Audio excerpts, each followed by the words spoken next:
and welcome to TL Physics, and today I'll be doing question 6 from paper 2017, paper 1, and that's for the A level. So I have here, it's quite a long question, so I've got, basically the gist of it is I've got a pulley, I've got two blocks, sort of like this, and as one goes down, the other goes up, okay? They've been pulled by a piece of string on a frictionless pulley. And trolley A is going down the slope presently, and it has two masses of little m and one mass of big M, and it is at a slope of 35. And question 1, draw and label arrows on figure 9 to represent the magnitudes and directions of any forces that are on there. So let's be frank about this. There are main forces. There's the tension from the piece of string, and that's, even though that is the actual object is going down, there's still tension trying to pull it up. That's what's slowing it down. Now, it does ask for along the slope, and I've got the mark scheme in front of me. So what I do is the fact that this is a real force here. This is the weight, and of course I have a reaction force going this way. But the reason I've drawn the weight in is because weight's the reason it's falling down the slope, because weight is acting at an angle to the slope. The reaction force is acting at perpendicular, so I'm not going to put it on. So I've got this weight, and this weight is going to be 2m plus big M, and that's going to be times by g. And I want to talk about to the slope. So this is going to have a component down the slope here. And in a previous video, I've mentioned how to remember this. There are ways of thinking how to draw this, but I remember that basically it's the weight sine 35, and it's because it's going down the slope, it's sine the angle. That's how I remember it. So in this case, it's going to be 2m plus big M g sine 35. And that is literally for 1 mark. Okay, so being able to draw and label this diagram is worth 1 mark. Now I'm going to leave this on the board because this will help me for the next one. So trolley B, show that the acceleration of trolley B, this is the one without the mass, is represented by this form here. So what I'm going to do for question 6.2 is, this is A, so this is A. I'm actually going to just draw B very quickly. So B is just a trolley with a big mass and a tension. But this is going up the slope, while this one is accelerating down the slope. Okay, so with an acceleration, they want you to find the formula for acceleration. It's got mass in it. There's only one formula for that, and that's F equals ma. Now, what it is, this is actually quite important. I've got way too many unknowns. I've got the little mass, I've got the big mass, I've got this tension. And if I actually look at this argument here, and I'm going to say that going up the slope is negative. Okay, so going up the slope, so going down the slope would be positive. So I draw that there. I know, so there's my weight. I know that M sine 35 minus the tension equals minus big MA. Okay, so I know that big M, and the reason it's minus is because it's going the opposite way. I said down was negative, positive, sorry. Now the problem is I've got this tension and I can't get rid of it. Okay, I haven't got enough equations to get rid of it. So what I can actually do is look at the tension on this slope here. So I'm going to look at B now. So this is A, no, this is B, sorry. I'm actually going to look at A's. And if I look at the forces here, I know that 2m plus big M g sine 35. Oh, do apologise, I did forget to put the g in there, okay, because of course it's weight, sine 35, okay. And it's going to be minus tension, exactly the same again, but this case is actually going to equal positive, so 2 plus m, because that's the mass of it, times the acceleration. Now what's actually important is the acceleration for them is the same, because they are on the same piece of string. As one is going up, one is going down. If you think about it, they're both attached to each other. They can't be going at different speeds. They have to be accelerating at the same speed to be moving in unison. Okay. So what's happened here is I've ended up with two formula here. I've got a minus t and a minus t. And I want to get rid of the t. They're two simultaneous equations. Okay.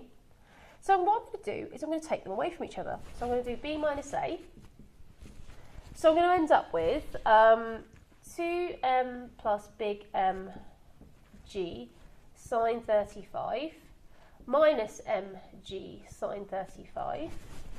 And I'm going to have minus t minus minus t. That is going to end up as minus t plus t, which is going to be 0. And that's going to equal minus ma minus, oops. Sorry, I've done a minus b. I do apologise. A minus b. So I'm going to have this one, 2m plus m a minus ma.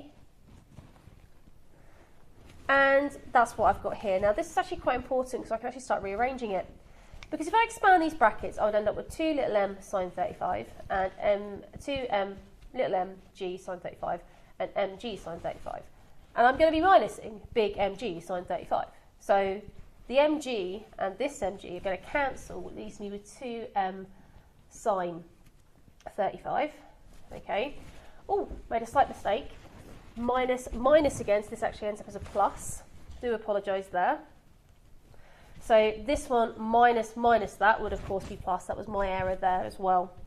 So I'm going to end up with an MA. I'm going to add them together. So I'm going to end up with 2m plus 2 big M A. So I've got loads of 2's. And again, I keep forgetting to write that G. I do apologise. I can just cancel all the 2's out. Because there's 2's everywhere. I end up with mg sine 35 equals m plus big M A. And of course, if I rearrange this here, I have A equals m little mg sine 35 all over m plus big M there. Okay, as required. That's what the graph wrote. They admittedly want the m and the n the other way around, which is fine. It doesn't matter. But that is the formula they're acquiring there. So, I'm actually going to leave this on the board and go to the next board here. And the reason I'm going to do that is because I actually want to use that formula and I'll refer back to it in a minute. So 6.3, compare the momentum of the loaded trolley as it moves downwards with the momentum of the loaded trolley B. When you see the word compare, they literally want you to take situation A and situation B and actually compare it with each other. So A is heavier than B. And since momentum equals mass times velocity, A will have a higher momentum than B. So what I've done here is I've actually mentioned that A is heavier than B, stated the physics, and then explained how that would affect the physics. So it's asking for the momentum, so I'm telling them about the momentum.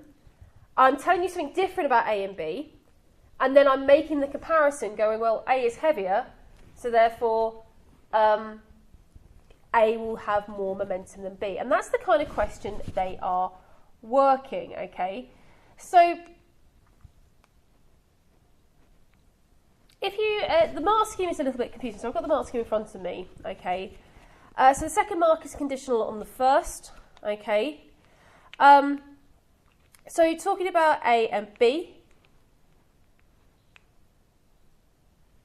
So you can either talk about mass impulse individually of the trolley, and then the momentum is the same. So they're talking about momentum, or both have the same speed and magnitude of velocity, but different masses. Hence, okay, the momentum in A is greater than the momentum in B. This is one of those really weird times when there's two answers that are technically right, okay? So that's question 6.3. 6.4 is they're giving you some information. This is actually quite important. So I'm just going to rub this off the board. And I'm going to go back to using the equation that we had here of this one that we solved on this question here. And the beauty of this is they've already given you this formula, okay? So A is mg sine 35 all over m plus big M. And they are asking you for the time it takes to get them around. So they're saying in practice, for safety reasons, there is a break, okay? And the acceleration is 25% of what it should be. They give you the fact that the big mass of the trolley is 95 and little m is 30, okay? And they want you to find the time taken for it to travel down the ramp. So when it goes up, it's at rest, and at the bottom, it takes time. It's got distance there. So they told you that the ramp is also 9 meters. So the ramp is 9 meters. So this reeks of a SUVAT question. So you've got the formula for acceleration. So you can get, when you do SUVAT, I always write it down the side like this. Okay, I know that is 9. I know it starts at 0. I don't really care what that is. And I want the time here. Okay, so I'm just going to make it big X for that. I want the time here. So I need the acceleration. And magically, in the last question, there was an acceleration formula. So I'm going to use this acceleration formula here. And I'm going to say m, so 30 times 9.81 times sine 35. So that's 168.8 over 95 plus 30. So answer divided by 95 plus 30. And that is going to be 95 plus 30. And that's going to be 1.35 metres per second squared.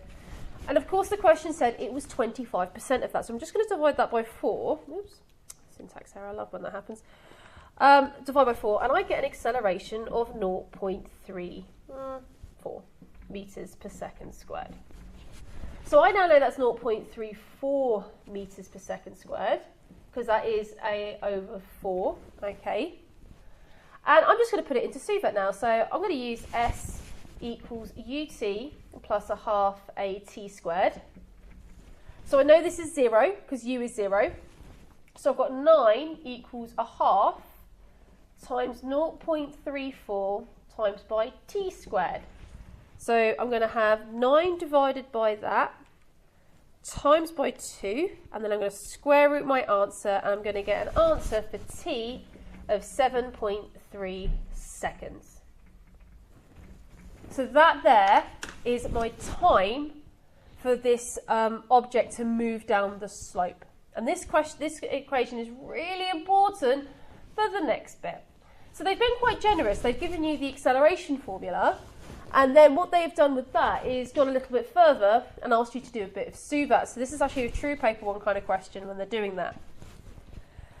So the question then goes, it then takes 12 seconds to remove the blocks from the lower trolley and reload them on the upper trolley. So it takes 12 seconds to take these blocks off. They are quite heavy, they're 30 kilos each. So it takes 12 seconds to lumber them off and put them on the top trolley. It says how many number of blocks can be transferred to the lower level in 30 minutes. So this is really important that I've been given a time here. And if you look at that and go, oh, I needed a time from above. If you find that, you can actually find, so if I look at the mark scheme itself, hello, it does say allow arrow carried forward from the one before. So you're allowed to have that from before. So if you can go in, oh, I needed the time from before, but I didn't know how to calculate that because I hadn't got a clue. If you put a value in for that, you could have used that value here and gained 2 marks for this. Now, one of the points that you've got to be aware of is that if you leave it blank and then make up a time in this question, that will not work. You have to have it from a carried forward before, because papers can't mark you wrong twice. So we know it's 7.3 seconds. I'm just going to alternate this out.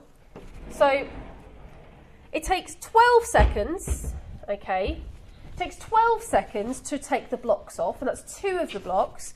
And it takes 7.3 seconds to go down the slope.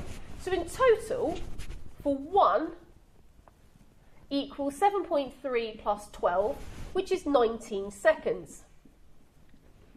Okay, and then I do this for 30 minutes. So 30 minutes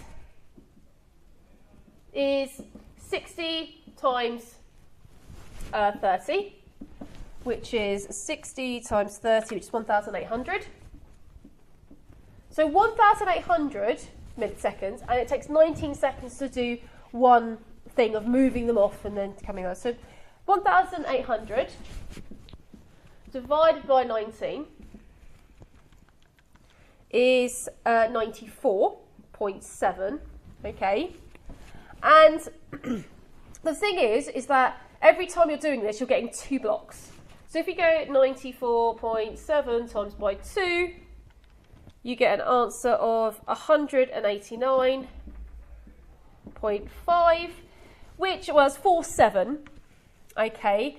And what I'm going to be doing here is, 189.47.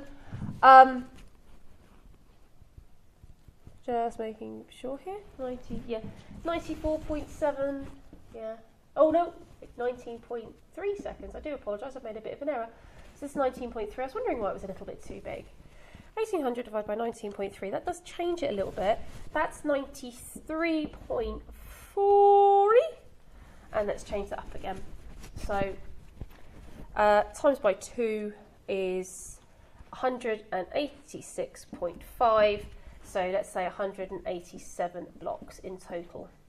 Do apologise about that. That was my fault. I made a small mistake. But then I sort of corrected it there. Okay. So what you would have actually, because I made that mistake here, I wouldn't have lost the mark here because it says allow error carried forward from incorrect numbers of journeys. So though I made a mistake here, I actually got the mark here. So even though I was slightly out. Okay. So this here is just a very basic sort of question that you could have, there's lots of error carried forwards for this one here. So just a bit of logic, breaking it down into its kind of questions. All right.